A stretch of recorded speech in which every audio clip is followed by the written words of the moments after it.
जय हिंद दोस्तों, welcome to this new video related to statistics class 9th। तो स्टूडेंट्स, आज देखिए स्टैटिस्टिक्स के बारे में हम जानेंगे। सभी ने स्टैटिस्टिक्स पढ़ा हुआ है, सबकी लाइफ में स्टैटिस्टिक्स चल रहा होता है। बेसिकली अगर हम स्टैटिस्टिक्स की बात करें तो स्टैटिस्टिक्स होता क्या है? It is all about the collection of data. It is all about the collection of data, या फिर हम कह सकते हैं किसी भी डाटा से रिलेटेड अगर हम कोई भी बात करें तो वो हमारा स्टैटिस्टिक्स होता है। और अगर हम बेसिकली बात करते हैं ये स्टैटिस्टिक्स, तो हमारी लाइफ से ये कैसे जुड़ा हुआ है? अगर हम मान लो किसी भी स्टूडेंट के मार्क्स के बारे में बात करते हैं, अगर किसी भी स्टूडेंट के मार्क्स के बारे में बात करेंगे तो ऐसा तो नहीं है कि वो स्टूडेंट सिर्फ एक ही सब्जेक्ट पढ़ रहा होगा। ऑब्वियस सी बात है, उसके पास अलग अलग बहुत सारे सब्जेक्ट्स होंगे। एज़ फॉर एग्जांपल अगर मैं बात करूँ science, maths, Hindi, English etcetera. Suppose करो ये 4 सब्जेक्ट्स एक स्टूडेंट्स के पास है और हमें पूछा गया है, क्वेश्चन में कहा गया है कि आप ऐसा डाटा बताइए कि इस बच्चे के टर्म 1 में कितने मार्क्स आए। तो एक ही स्टूडेंट है, सपोज कर लो स्टूडेंट का नाम है रौनक। तो रौनक के साइंस में सपोज कर लो 55 आ गए आउट ऑफ 80, मैथ्स में आ गए 60, 65, 70, ऐसे करके। तो अगर हम बात करें तो ये भी एक डाटा है, एक तरह का पर्सनल लाइफ से रिलेटेड एक डाटा है। तो it is all meant to be statistics. Statistics का मतलब क्या है? It deals with all kinds of facts. It deals with all kinds of facts, either figures और टेबल्स और ग्राफ्स एक्सेट्रा। स्टैटिस्टिक्स का मतलब क्या होता है? कोई भी डाटा, अगर हम बात करें किसी भी डाटा के बारे में बात करें, अब वो चाहे आपका डाटा किसी फैक्ट के बारे में हो, चाहे फिगर की फॉर्म में हो, चाहे टेबल की फॉर्म में, चाहे ग्राफ की फॉर्म में, चाहे कुछ भी हो, anything is said to be a data, या फिर हम कह सकते हैं स्टैटिस्टिक्स। इससे पहले जूनियर क्लासेस में आपने 9th क्लास से पहले जूनियर क्लासेस में आपने पढ़ा होगा डेटा हैंडलिंग के बारे में, है कि नहीं दोस्तों? डेटा हैंडलिंग के बारे में आपने पढ़ा ही होगा। अब डेटा हैंडलिंग के अंदर कुछ छोटी छोटी टर्म्स होती है, हम उससे फैमिलियर है पहले ही। जैसे हम बात करें क्लास इंटरवल, टेलीमार्क्स, है ना, एक्सेट्रा। अब इन सब चीज़ों से हम बेसिकली पहले ही फैमिलियर हो चुके हैं। अब है क्या ये हमारा statistics? It is the general form of data handling. अब डेटा हैंडलिंग को हम थोड़ा और हायर लेवल से पढ़ेंगे तो वो हमारा हो जाएगा स्टैटिस्टिक्स। समझ आ रही है बात? अब अगर हम बात करें कि स्टैटिस्टिक्स कहाँ पे नेसेसरी होता है और क्यों नेसेसरी है, तो I can say that it deals with collection, organisation, analysis and interpretation of any data.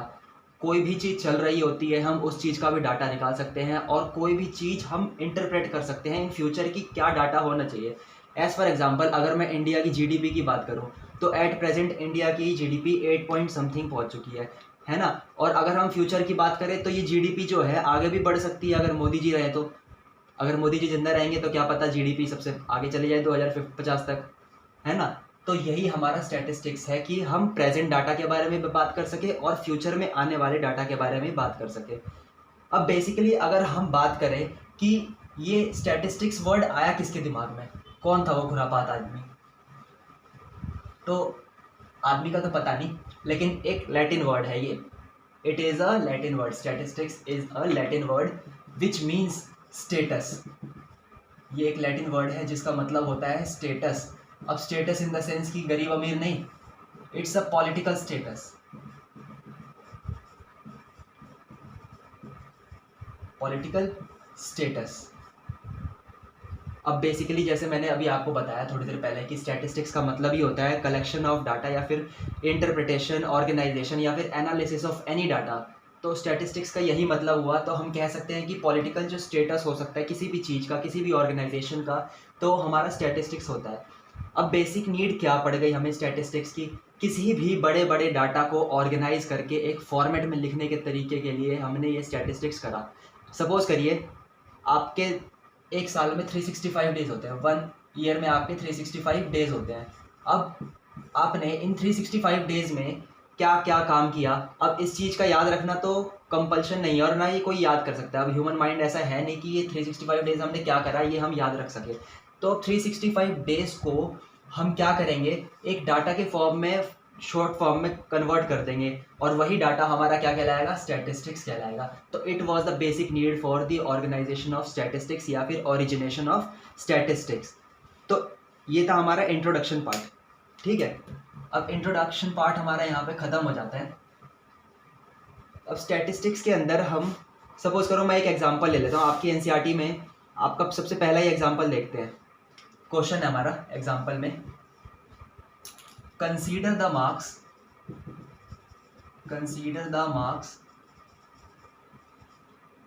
obtained by 10 students in a mathematics exam, in a mathematics test या फिर एग्जाम एज फॉलोज। मीन्स इस question के अंदर हमारे पास 10 students के maths के अंदर, math subject में एक टेस्ट हुआ, एक क्लास के अंदर मैथ्स का टेस्ट हुआ, उसके अंदर 10 स्टूडेंट्स के मार्क्स हमने रिकॉर्ड करे और वो मार्क्स क्या है हमारा 55, 36, 95, 73, 60, 42, 25, 78, 75 एंड 62। ये 10 स्टूडेंट्स के मार्क्स हमारे को क्वेश्चन के अंदर गिवन है। अब क्वेश्चन में कहता है कि बताइए कि इस डाटा के बारे में हम क्या बता सकते हैं। सबसे पहली चीज़ अगर मेरी इसके अंदर नज़र पड़ रही है तो मुझे एक वेरिएशन दिख रहा है कि कोई अगर मार्क्स हायर है फिर हमारे लोएस्ट मार्क्स, फिर हायर मार्क्स, फिर लोएस्ट, फिर हायर लोअर, ऐसे कुछ आ रहा है। मीन्स आगे पीछे हो रखे हैं सबके मार्क्स, एक फॉर्मेट के नहीं है, फॉर्मेट के अंदर नहीं है, ऑर्गेनाइज्ड फॉर्म के अंदर नहीं है ये मार्क्स। अब इसी मार्क्स को हमें ऑर्गेनाइज करने के लिए क्या करेंगे, सबसे पहले इसको अरेंज करेंगे। और बेसिकली अगर मैं सबसे पहले बात करूँ कि ये जो डाटा अनऑर्गेनाइज्ड डाटा है हमारा, ये जो अनऑर्गेनाइज्ड डाटा है इसको मैं क्या नाम दे सकता हूँ, इसको हम कहेंगे रॉ डाटा। क्या कहेंगे, रॉ डाटा। और एक टाइम के बाद से जब हम इसको अरेंज कर देंगे, अब हमारी जो अरेंजमेंट है ना, स्टैटिस्टिक्स के क्वेश्चंस को सॉल्व करने का सबसे पहला स्टेप होता है हमारा step number 1, arrangement of data. Arrangement of data. अब ये जो डाटा का जो अरेंजमेंट है ना, ये हम दो तरीके से कर सकते हैं। चाहे हम उसको असेंडिंग ऑर्डर में करें, चाहे हम उसको डिसेंडिंग ऑर्डर में करें। असेंडिंग इन द सेंस छोटे से बड़ा और डिसेंडिंग मीन्स बड़े से छोटा। अब जब हम अरेंजमेंट ऑफ डाटा कर देंगे तो हम उसके बाद से जो डाटा हमें मिलेगा उसको हम कहेंगे यूजुअल डाटा। अब सब जैसे यही एग्जांपल ले लेते हैं, इसके अंदर अगर हम अरेंजमेंट करते हैं डाटा का तो सबसे पहले मैं चाहूँगा कि इसको असेंडिंग ऑर्डर में करता हूँ मैं, ठीक है। चलिए असेंडिंग ऑर्डर में अगर मैं करूँ तो ये डाटा मेरा होगा 25, 36, 42, 55, 60, 62, 73, 75, 78 एंड 95। अब देखिए मैंने इस डाटा को असेंडिंग ऑर्डर के अंदर कर दिया। अब ये डाटा जो हमने असेंडिंग ऑर्डर में करा ये एक करेक्ट फॉर्मेट के अंदर आ गया। अब जब ये करेक्ट फॉर्मेट के अंदर आ गया तो हम इसी डाटा को कहेंगे यूजुअल डाटा। Usual data. तो किसी भी स्टैट्स के किसी भी क्वेश्चन को करने का सबसे पहला स्टेप होता है arrangement of data, arrangement of raw data to usual data. ये हमारा सबसे पहला स्टेप होता है। तो सबसे पहले इसको नोट कर लीजिए आप, ये तो बेसिक सी चीज़ है। अभी रब कर दूं, ओके।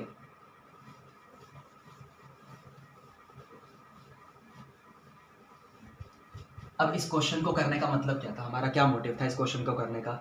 इस क्वेश्चन को करने का मोटिव हमारा ये था कि हमें एक कंसेप्ट मिला, क्या, raw data and usual data. हमने सीखा raw data and usual data के बारे में, ठीक है। It was our first concept. अब चलिए अब थोड़ी सी बात कर लेते हैं फ्रीक्वेंसी के बारे में। फ्रीक्वेंसी क्या है? फ्रीक्वेंसी वर्ड आपने बहुत बार, मोस्ट फ्रीक्वेंटली आपने साइंस के स्टूडेंट्स ऑब्वियसली साइंस पढ़ते होंगे तो आपने ये सुना ही होगा कि फ्रीक्वेंसी का मतलब क्या होता है। फ्रीक्वेंसी का मतलब होता है that how many times anything या फिर एनी इवेंट इज हैपनिंग या any format is happening, how many times any event is happening। कोई भी चीज कितनी बार रिपीट हो रही है तो वो हमारा होता है फ्रीक्वेंसी। जैसे आप एनसीईआरटी का एग्जांपल नंबर 2 देखिए। बच्चे बोलेंगे सर एग्जांपल से क्यों ले रहे हैं, बच्चों कंसेप्ट के लिए करना पड़ता है। तो देखिए क्वेश्चन हमारे पास है एग्जांपल नंबर 2, पेज नंबर 240 पे क्वेश्चन कहता है consider the marks obtained out of 100 or by 30 students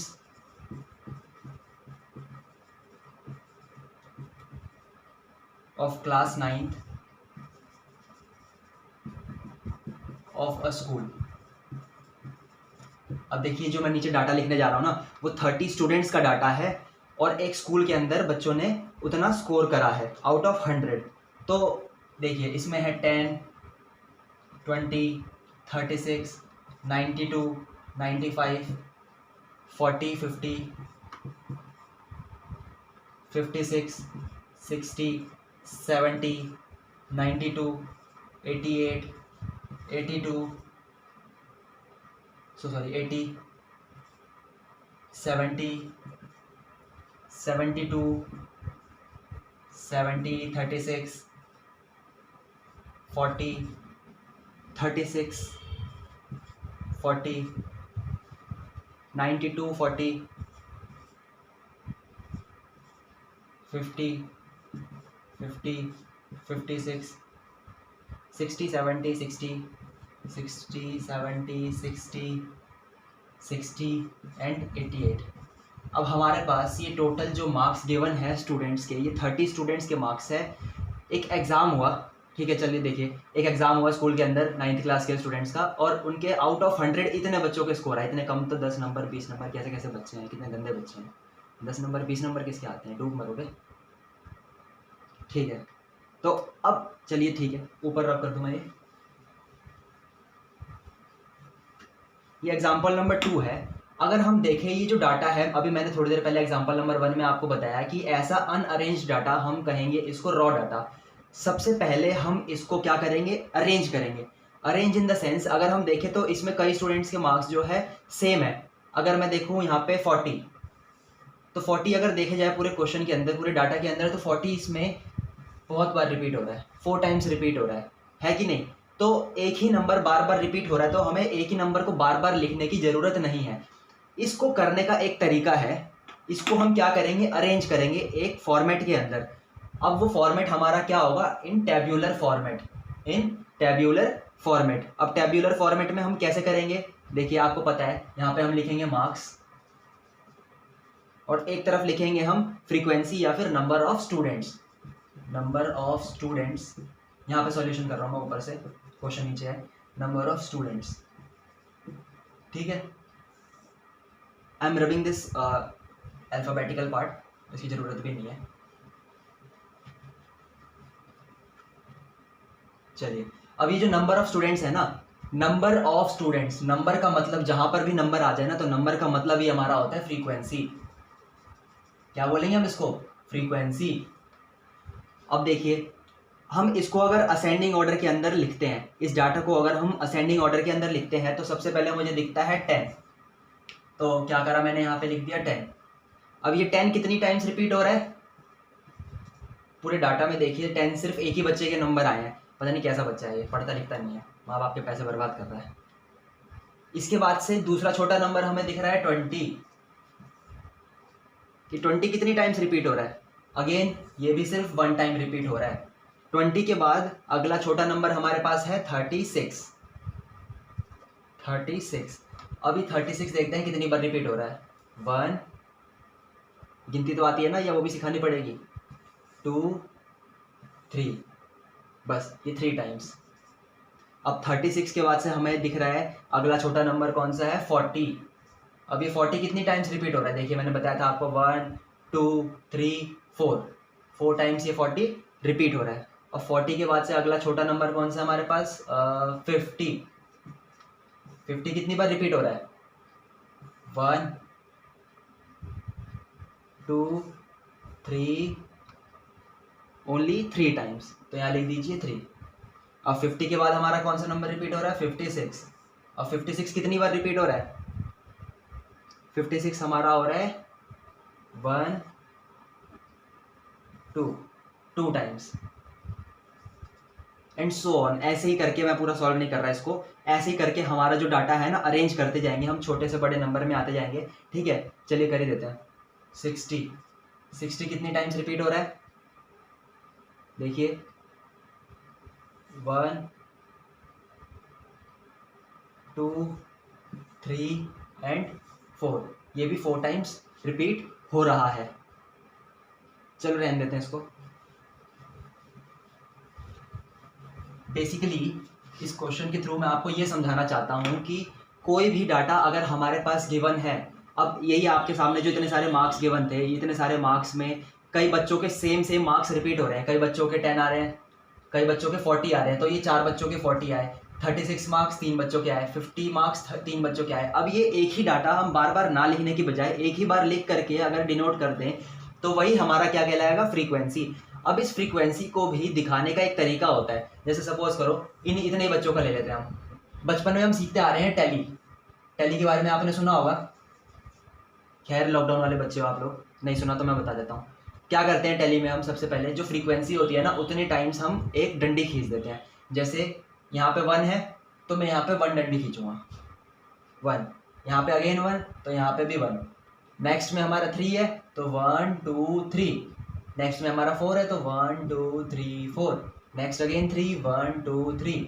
next 2 तो 1 2 अगेन 4 1 2 3 4। तो यही हमारा होता है टैली। अब देखिए यहाँ पे हमारा मैक्सिमम नंबर क्या आ गया? 4। लेकिन टैली के अंदर एक रूल होता है, अगर 4 को क्रॉस कर देता है कोई भी नंबर तो हम क्या करेंगे? 1 2 3 4 5 जो डंडी है ना हमारी स्लांट हाइट में आएगी, हाइपो की फॉर्म में आएगी। ठीक है, और उसके बाद मान लो हमारे पास दिया है 10, कहता है 10 का टैली बनाइए, तो 10 का हम टैली कैसे बनाएंगे? 1 2 3 4 5 6 7 8 9 10। आई होप कि आपको ये चीज़ तो समझ आ चुकी होगी। तो it was all about the basic idea of statistics की ये सारी बेसिक चीज़ें हमारे पास आने वाली है। याद रखना अभी तक हमने क्या सीखा?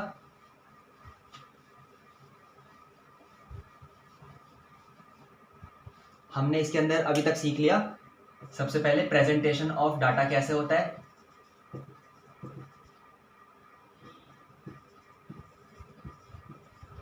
कैसे प्रेजेंट करेंगे इसको। Step number 1 is arrangement of data, arrangement of data. ठीक है, it was our step number 1। अब हमने सेकेंडली क्या देखा? हमने इसके अंदर जो हमने डाटा अरेंज कर दिया उसको फ्रीक्वेंसी फॉर्मेट में कैसे लिखना है। फ्रीक्वेंसी का मतलब क्या होता है? कोई भी नंबर या फिर कोई भी डाटा कितनी टाइम्स रिपीट हो रहा है वो हमारी फ्रीक्वेंसी कहलाती है। आई होप कि आपको इतना समझ आया होगा, है ना। चलिए अब आगे बढ़ते हैं अब हम आगे सीखते हैं क्लास मार्क, क्लास इंटरवल के बारे में। बेसिक सी चीज़ है, बचपन से पढ़ते आ रहे हैं। जो बच्चे पढ़ते हैं उनको पता होगा, जो बच्चे नहीं पढ़ते उनको नहीं पता, तो रोहित सर हैं ही बताने के लिए। चलिए अब आपने कई डाटा में देखा होगा, सपोज करो एक क्वेश्चन ले लेता हूँ मैं यहाँ पे, बच्चों का वेट ऑफ स्टूडेंट्स। तो यहाँ लिख दिया weight of students in KG में, ग्राम में मत लेना, बच्चे ग्राम में थोड़ी होंगे, केजी में होंगे ना, है ना। अब यहाँ पे लिख लेते हैं number of students.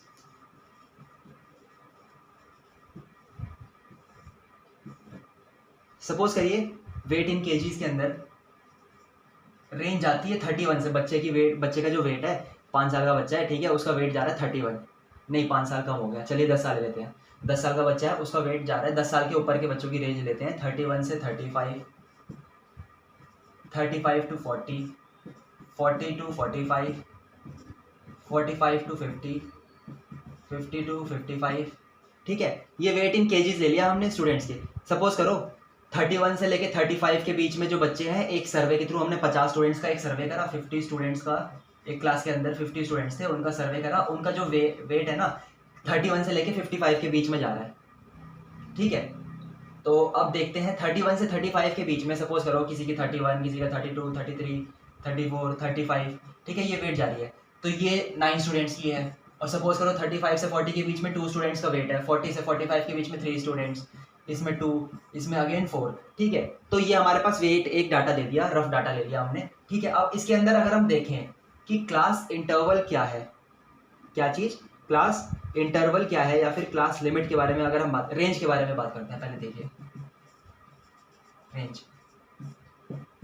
and then is our class interval. आपने एक चीज़ देखा, एक चीज़ नोट करी, मैंने अलग अलग स्टूडेंट्स का डाटा लिखने की बजाय एक रेंज लिख दी कि 31 से लेके 35 केजी के बच्चे, 35 से लेके 40 केजी के बच्चे, 40 से 45 के बच्चे, 45 से 50 के, 50 से 55 के बच्चे। ठीक है, हमने एक रेंज लिख दी। अब यही चीज़ जो हमने रेंज में लिखी, यही हमारा कहलाता है क्लास इंटरवल। इस फॉर्मेट में किसी भी नंबरिंग को या फिर किसी भी डाटा को लिखने को हम कहेंगे क्लास इंटरवल। और सेकेंडली अगर मैं बात करूं रेंज की, कि रेंज कैसे निकालते हैं, किसी भी डाटा का रेंज कैसे निकालेंगे, तो हम इसका फॉर्मूला होता है highest value minus lowest value, highest value minus lowest value.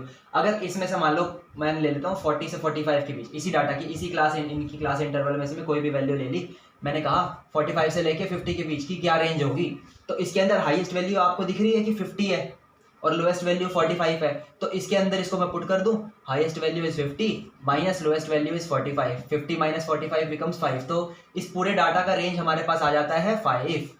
समझ आ गया? समझ आया तो लाइक ठोकिए फटाफट से। चलिए आगे बढ़ते हैं। नोट करना है? कर लिया? ठीक।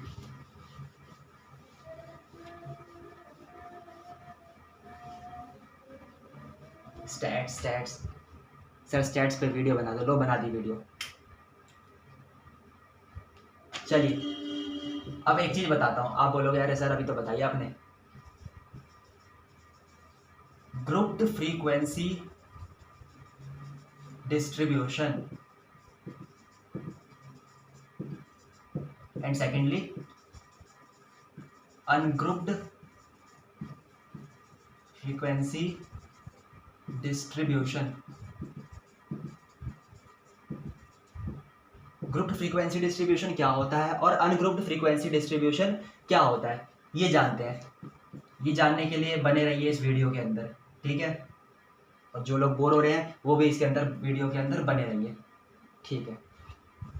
अभी हमने कई डाटा के बारे में बात करा। मैंने आपको बताया कोई भी डाटा गिवन होगा, उस डाटा को हम क्या करेंगे, या तो असेंडिंग ऑर्डर में करेंगे या फिर डिसेंडिंग ऑर्डर के अंदर करेंगे उसको।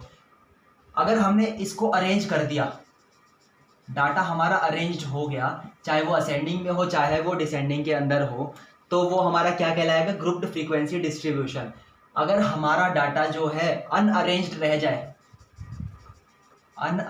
रह जाए तो वो हमारा होगा अनग्रुप्ड फ्रीक्वेंसी डिस्ट्रीब्यूशन।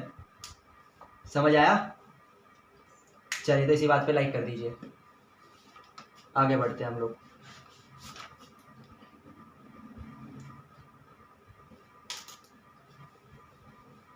इस क्लास को यहीं तक रखेंगे हम।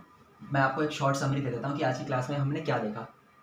हमने बेसिकली देखा कि स्टैट्स के अंदर इंट्रो पार्ट देखा, इंट्रोडक्शन पार्ट देखा इसके अंदर हमने, ठीक है? इंट्रोडक्शन बेसिकली अगर हम बात करें कि स्टैटिस्टिक्स क्या होता है, किसी भी डाटा के बारे में, किसी भी डाटा के अरेंजमेंट, ऑर्गेनाइजेशन या एनालिसिस या फिर इंटरप्रिटेशन करें हम किसी भी डाटा का, तो वो हमारा होता है statistics.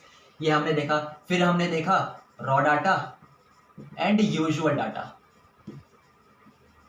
Raw data and usual data हमने देखा। थर्डली हमने क्या देखा, हमने स्टैट्स की मीनिंग देखी कि हमने क्या है, ये कहाँ से आया।